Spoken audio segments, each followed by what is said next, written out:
स्मरामि हृदि संस्फुरदात्मतत्त्वम् सच्चित्सुखम् परमहंसगतिम् तुरीयम्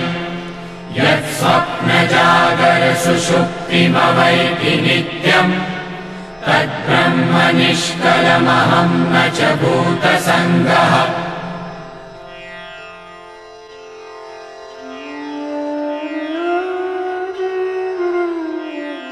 कराग्रे वसते लक्ष्मीः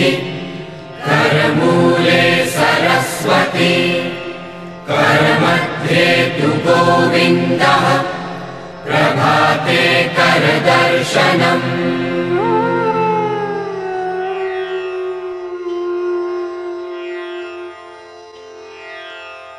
समुद्रवसने देवी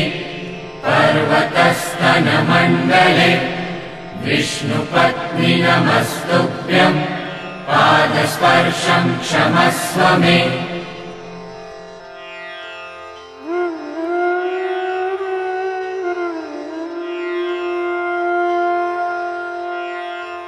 ब्रह्मा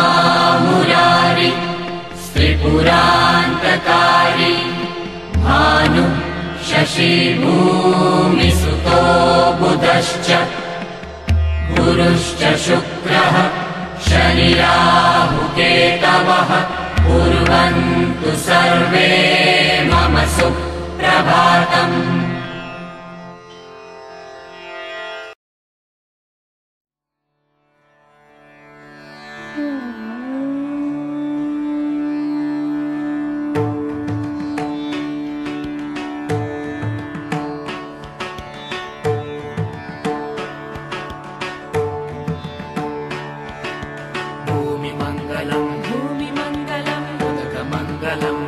मनोमङ्गलम्